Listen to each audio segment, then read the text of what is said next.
This week on Vaticano, Pope Francis celebrates a special Mass for migrants and refugees at the Vatican. Stay with us to discover the stories behind the Marian representations in St. Peter's Basilica and learn about the Stamp and Coin Office of the Vatican. For this and all the Pope's recent activities, Vaticano starts now.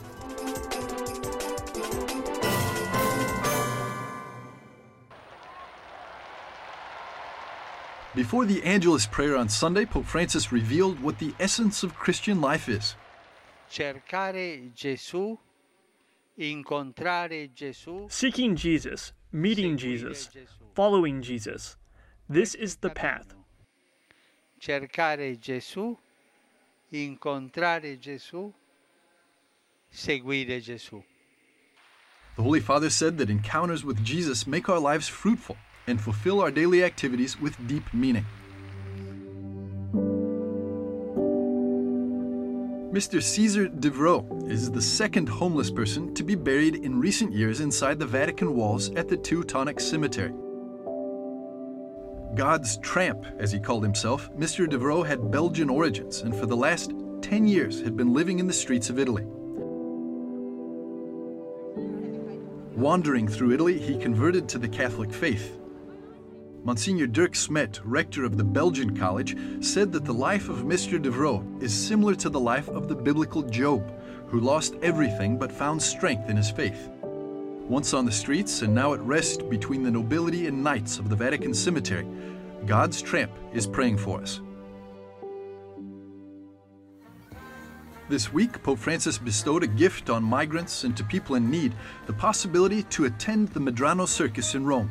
Around 2,000 people gathered together to see the wonders of the circus, to have fun, and to share a little bit of joy. In his traditional speech at the beginning of the year to diplomats accredited to the Holy See, Pope Francis spoke about the critical role of family in the building of society. The Holy Father explained that disregard for family has a dramatic effect, currently particularly evident in some parts of the world, and that effect is a decline in the birth rate. We are experiencing a true demographic winter. Pope Francis said that a low birth rate is a symptom of societies that are struggling to face the challenges of the present and that close in on themselves. The Holy Father invited diplomats to work together in the defense of life.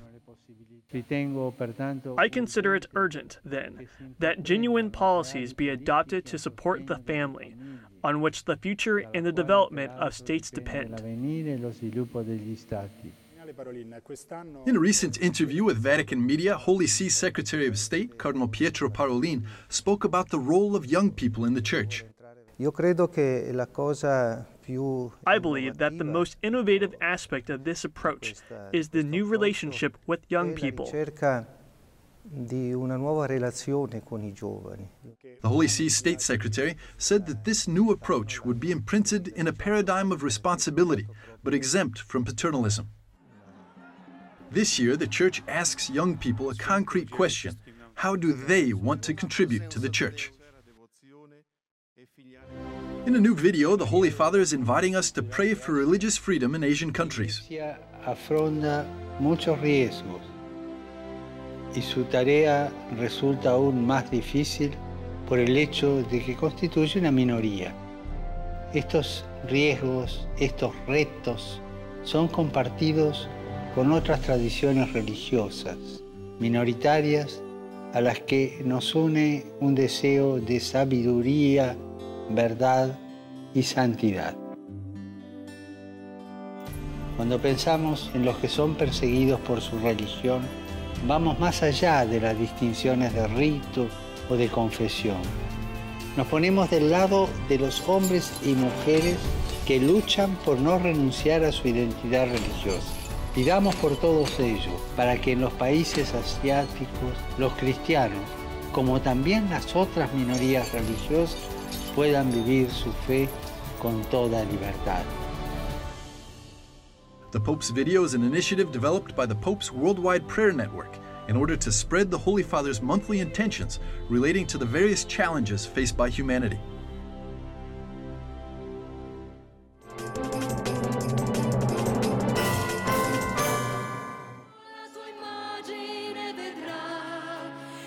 This week, Pope Francis celebrated a special Mass in St. Peter's Basilica for the 104th World Day of Migrants and Refugees. 70 ambassadors accredited to the Holy See, migrants and refugees of the Diocese of Rome, and the multilingual voices of the Hope Choir made this day a truly international celebration.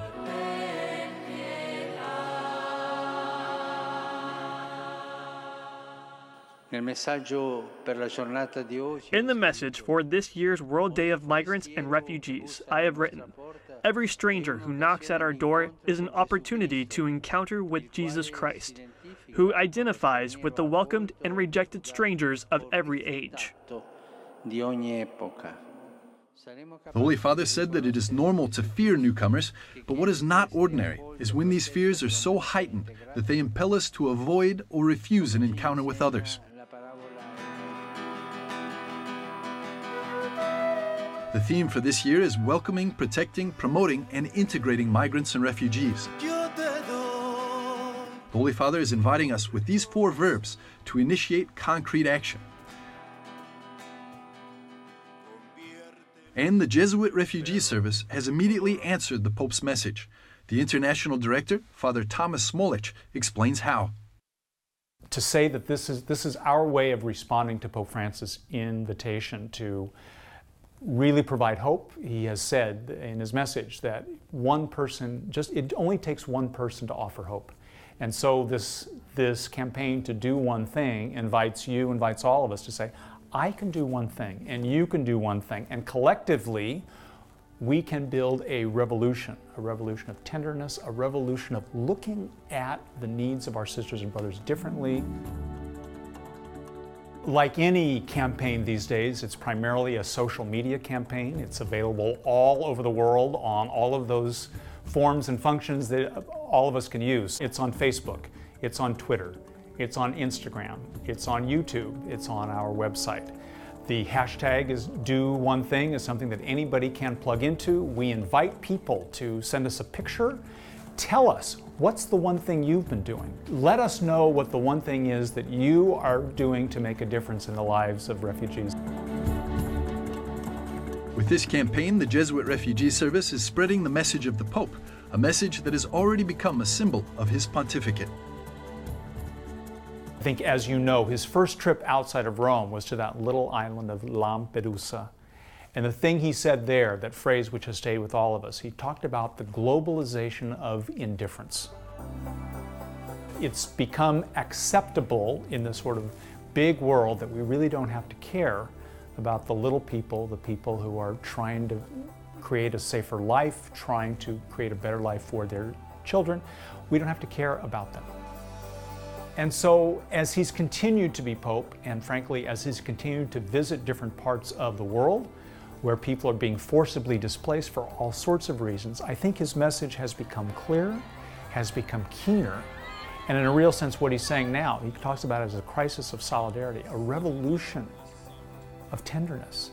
This is very powerful language, which it's not just a globalization now, it's you can make a difference, I can make a difference.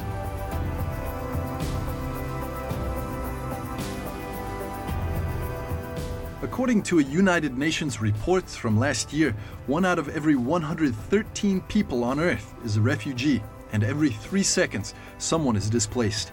This is why it's so important for the Church.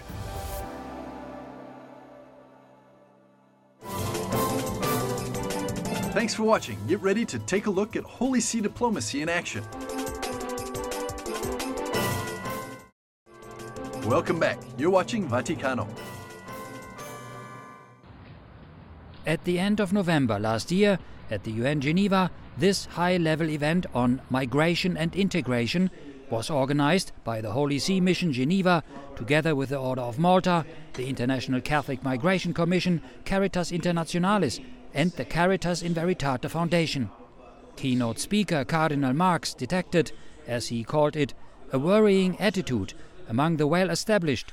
I think it is no exaggeration to perceive in such a hardening of hearts the signs of an ethical and even spiritual drought. This language of exclusion has always in history been and is also today dangerous for a common future of our societies. So, an ethical and spiritual drought, he called it. How do those droughts look like?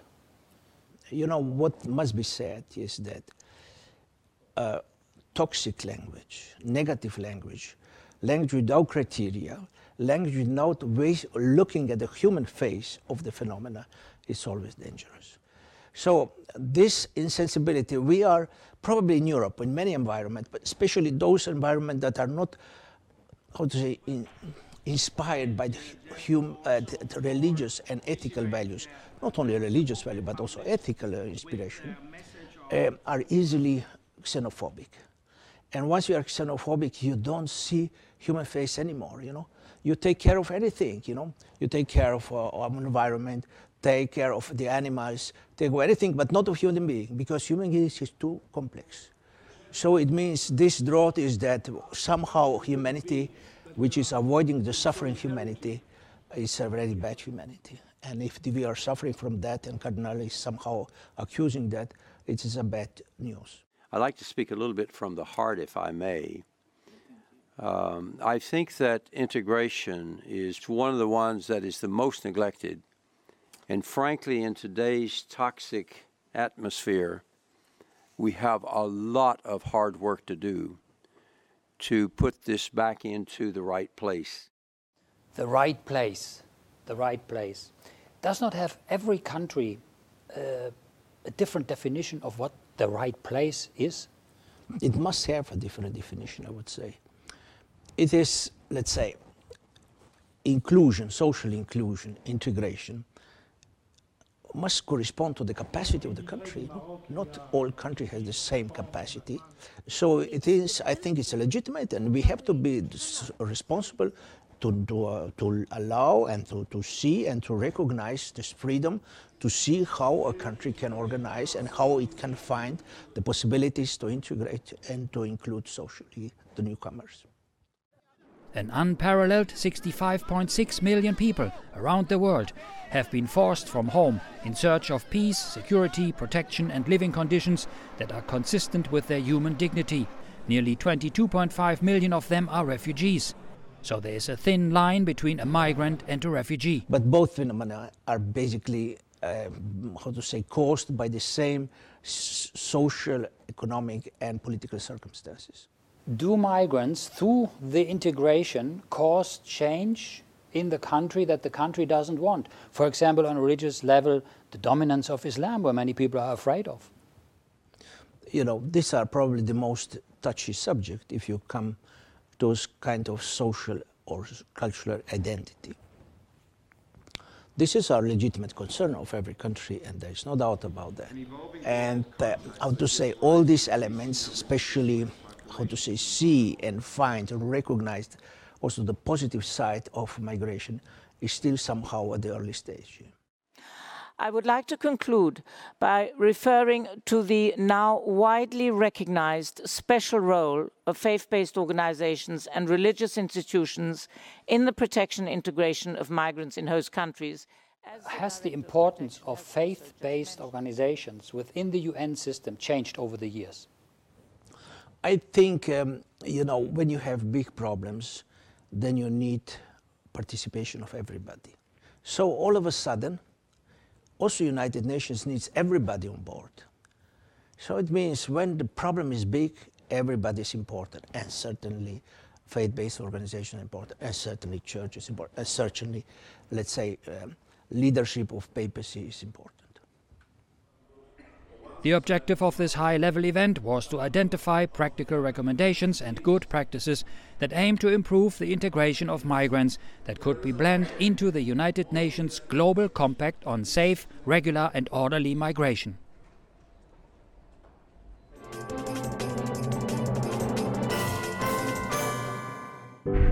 The Holy See Migrants and Refugees section prepared this video to explain this year's message for the World Day for Migrants and Refugees. Non rappresentano certo un fenomeno nuovo nella storia dell'umanità. Esse hanno marcato profondamente ogni epoca, favorendo l'incontro dei popoli e la nascita di nuove civiltà.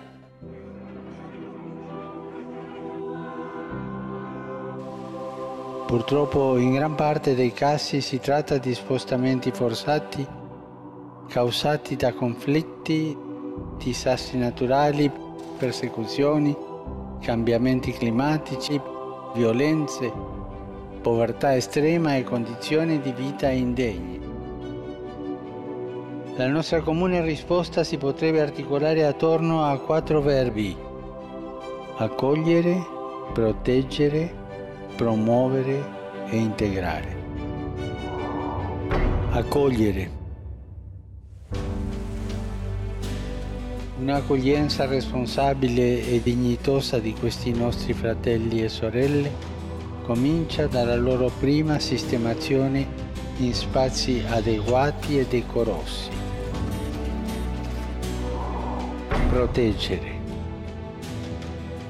Parliamo di milioni di lavoratori e lavoratrici migranti e tra questi particolarmente quelli in situazione irregolare, di profughi e richiedenti asilo, di vittime della tratta. La difesa dei loro diritti inalienabili, la garanzia delle libertà fondamentali e il rispetto della loro dignità sono compiti da cui nessuno si può esimere. Promuovere. Proteggere non basta, occorre promuovere lo sviluppo umano integrale di migranti, profughi e rifugiati. La promozione umana dei migranti e delle loro famiglie comincia dalle comunità di origine. Là deve essere garantito, assieme al diritto di poter migrare, anche il diritto di non dover migrare. Integrare. L'integrazione, che non è né assimilazione né incorporazione, è un processo bidirezionale che si fonda essenzialmente sul mutuo riconoscimento della ricchezza culturale dell'altro. Credo che coniugare questi 4 verbi in prima persona singolare e in prima persona plurale rappresenti oggi un dovere.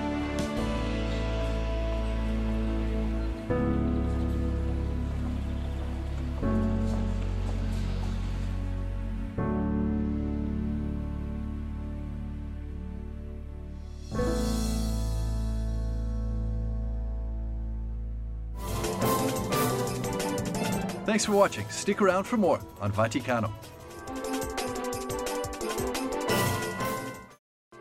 Welcome back. You're watching Vaticano.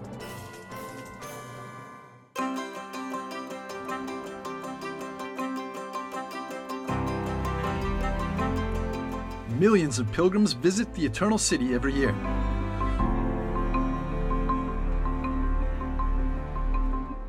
One of the best souvenirs from Rome is a letter or postcard, complete with an exclusive Vatican stamp. Mauro Olivieri, director of the Vatican Stamp and Coin Office, tells us more about the Vatican stamps. Poche parole, l'ufficio fa tutto quello che riguarda. In a few words, the office is in charge of the production of postage stamps and coins of the Vatican. It looks after every single aspect of the whole process, from the design concept to the artistic realization, executed either by artists or by our graphic designers, to the printing phase, the collection of stamps here at the Vatican, their sale, either directly or by email, and their worldwide distribution. Every year, the office issues around 17 sets of new stamps. Designs are released on important occasions and big feasts. The most recent occasion was at Christmas, when a postage stamp series featuring 2 designs was issued in conjunction with the Principality of Monaco. Uno raffigura l'Annunciazione. One represents the Annunciation and the other the Nativity. It's like a joint mission of the Annunciation. On the background, we portrayed St. Peter's Church and the Cathedral of Monaco. On the other stamp, we represented the Prince's Palace and the palace where we are now, the Governor's Palace. The stamps give the importance to the relationship between two churches and between both countries.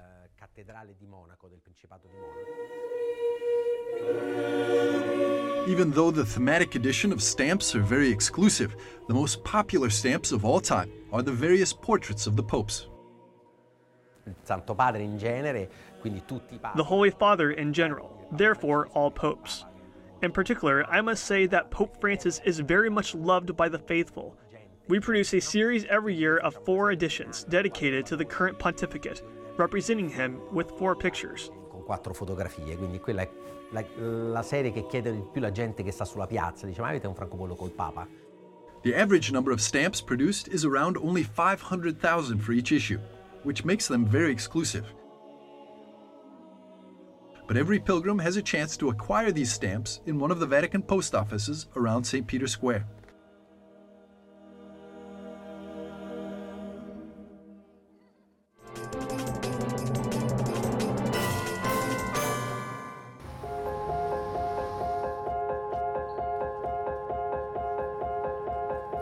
St. Peter's Basilica in the Vatican is the heart of the Catholic Church and a receptacle of great beauty and art.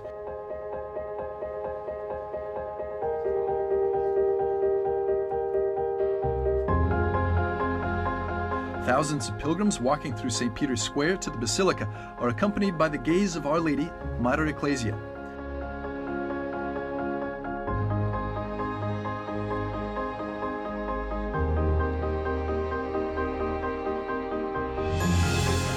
Throughout the centuries, the representation of the Mother of God has been at the center of Christian art, and it's not by chance that the most impressive renditions of Mary are here in the Vatican.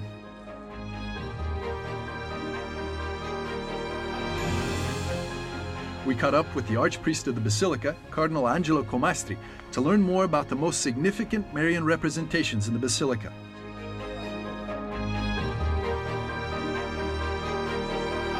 La madre sembra più giovane del figlio. The mother looks younger than the son. Ascanio Condivi, who was both friend and biographer of Michelangelo, narrates that Michelangelo duly replied to that remark and said, "I did it intentionally, because I am a believer. When I paint or sculpt the marble, I represent my faith. Faith tells me that Mary never knew sin.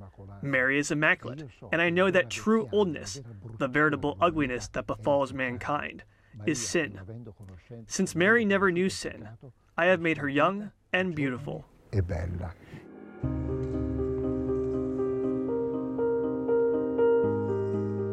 The last 2 centuries in the life of the Church have been particularly marked with the Marian presence. Every pontiff since Leo XIII has promoted Marian devotion, as shown by the promulgation of 2 dogmas, numerous encyclicals, and apostolic letters. Tant'è vero che è stato Paolo VI a dire non si può essere veri cristiani. So much so that Paul VI said, "If we want to be Christian, we must be Marian. And this is beautiful." Paul VI wanted to connect the title of Mater Ecclesiae, Mother of the Church, to this very ancient image. Indeed, it was the earliest image of the Holy Virgin that was found in the Basilica. It comes from Old St. Peter's Basilica and had been painted on a column by an unknown painter around 1300.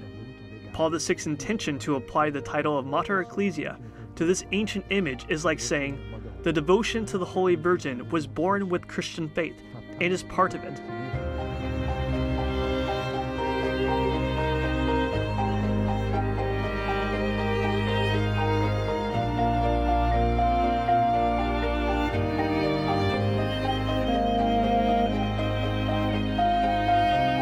The image is also linked with the pontificate of John Paul II.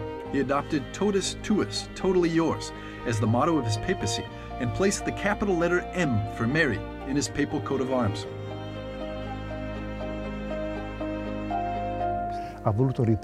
He wanted to replicate this image of the Holy Virgin in a mosaic, which was made in our mosaic studio. It is the mosaic that can be seen in one of the walls of the Apostolic Palace, overlooking the spot of the assassination attempt, a meaningful collocation. ed è significativo. Giovanni Paolo II ha voluto dire. Pope John Paul II wanted to say, "The Holy Virgin saved my life." He said that while a murderer's hand fired to kill me, and the shots were truly deadly, a mother's hand halted the Pope on the threshold of death. Dr. Busonetti, the personal doctor of Pope John Paul II, stated that the bullet inside the Pope's abdomen followed a curved trajectory, which is physically impossible. A mother's hand saved the Pope from death. That's why he wanted that image to overlook the spot of the assassination attempt. It is still there. Our Lady is the example of the most beautiful, most translucent, and most faithful relationship with God. This is why Mary is so central to works of art and a model of Christian life for us all.